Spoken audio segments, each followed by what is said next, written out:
I'm Lee. Welcome if you're new here. Try to delve into the details of your life in order to discover your true power. The universe will lead you to your higher power. Believe it and watch the video. In survival and in stress, you narrow your focus on everything physical or material because that's where the danger is. So we said, what if we taught people to do the opposite? What if they just broaden their focus or open their focus? Instead of focusing on an object or something material, have them focus on nothing. And the act of sensing space and opening their awareness begins to slow their brainwaves down into very coherent, orderly brainwave patterns. In other words, the brain starts to synchronize. And different compartments of the brain that were once disintegrated or incoherent begin to organize, begin to synchronize. And what syncs in the brain links in the brain. And now the person starts feeling more whole. So that elegant moment is the door where they begin to get beyond those beta brainwave patterns, and low-level alpha and theta is just when they can really start doing some important reprogramming. And so essentially what you're saying is through your formula that you're basically retraining people to live in that theta state consciously during their waking life. No, I would say that there's nothing wrong with your analytical mind. Like, I love my analytical mind. If I'm navigating ethically in my life, if I'm learning something new, I got to weigh what I know against what I don't know. I got to build a model of understanding. The analytical mind is a healthy thing for us. I mean, that what makes us decide if we believe in a television commercial or not, or what we should believe in. So the analytical mind is a filter, so it's healthy. But when the brain goes into the high beta states, it's really difficult to change because in high beta, you're separate from the operating system. So then when you begin to make changes and you begin to create, all you want to be able to do is open that door and be able to do it properly so that you can slip past it and reprogram. Then you come back and you can vacillate between beta and alpha. In other words, I watch in my audiences when I'm teaching people, I'm talking and they're listening and they're present and they're in beta, and then all of a sudden they stop and they turn their head and they get glazy and they move into trance. And all of a sudden, they're just frozen and they're thinking about what I said and they're freezing an image in their brain and they're moving from beta to alpha. And they're consolidating that information as a hologram neurologically in their brain. That's how we learn. Alpha allows us to pause enough to freeze the picture in our inner world. But if you're in high beta, it's not a time to learn. It's not a time to communicate. It's not a time to meditate. It's time to run, fight, and hide. And so most people then think that when they're living by the arousal of the stress hormones, that they have no control over how they think and feel. And what we do is we teach people that they do, that they can self-regulate, that there are ways for them to practice that so that they don't spend the whole entire rest of the day in the same emotional state. Love it. And I think you already answered this in so many words, but I also think it's really important to highlight, when you were lying there and you were having the epiphany that there is the intelligence of the body, so it's getting out of its own way. And I think this is obviously, I know the answer, I think is going to be stress and everything you just covered. But essentially, what do you think the number one block to homeostasis is?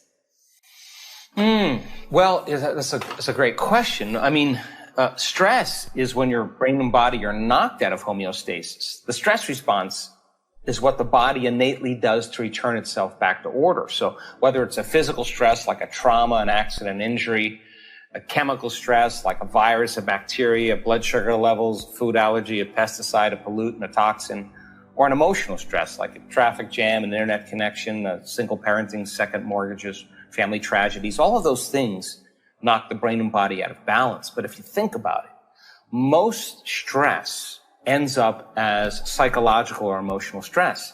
And 75 to 90% of every person that walks into a healthcare facility in the Western world walks in because of psychological and emotional stress.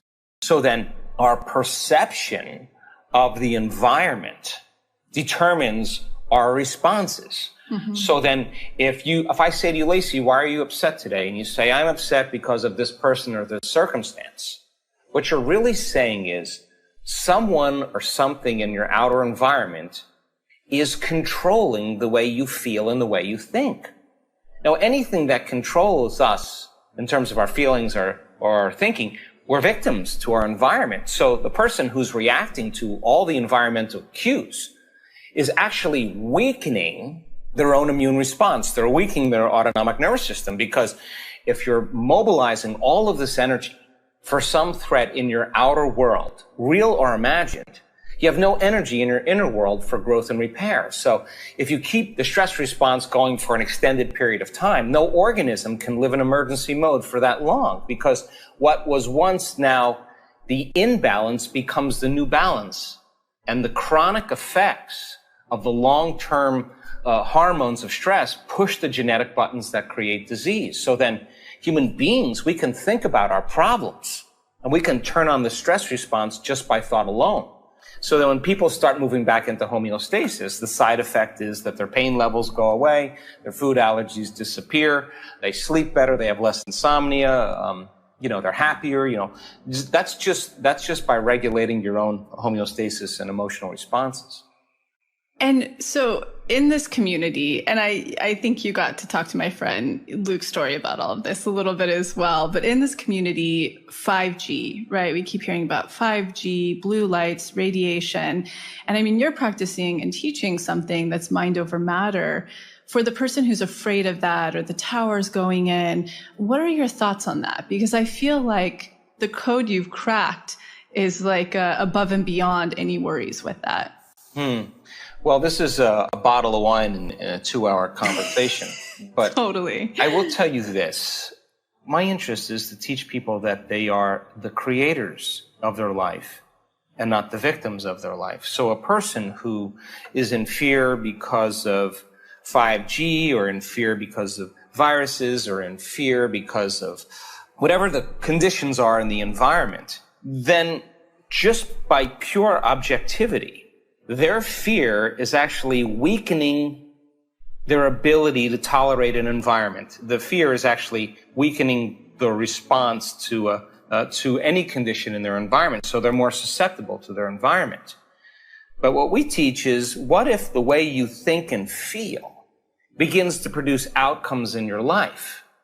And if you change the way you think and feel, will it begin to produce effects in your outer world? And so the person then who wakes up every morning and says, okay, my personality creates my personal reality.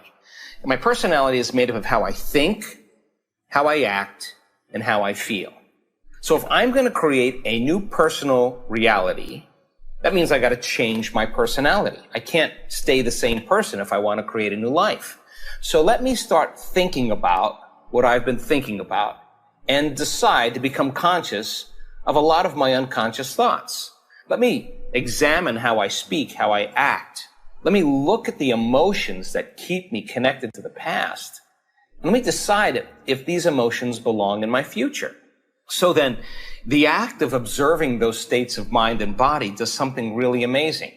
It begins to separate you from the hardwired programs of thinking those thoughts over and over again, to become aware of those habituations of actions and responses emotionally. So then the moment you're observing those states, you're no longer those programs. You're an awareness observing them. Then if you said, what thoughts do I want to fire and wire in my brain?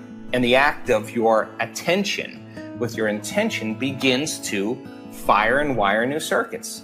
Installing hardware. Keep doing that enough times, and that hardware will become a software program, and that will be the new voice in your head that says, I can, it is possible. You said, how am I going to act with my children today? At work? How am I going to act? How am I going to behave one day in one lifetime? Well, how would greatness act? And you closed your eyes and began to rehearse who you were going to be when you open your eyes. The research on mental rehearsal shows that you can begin to install new circuits in your brain to look like you've already had the experience. Keep doing it, and the hardware will become a software program, and you'll start naturally acting that way. That's what mental rehearsal does. It makes the brain look like you've already had the experience. You're priming the brain for the future instead of the past. Thank you for your time. We hope you enjoyed this video and will share it with others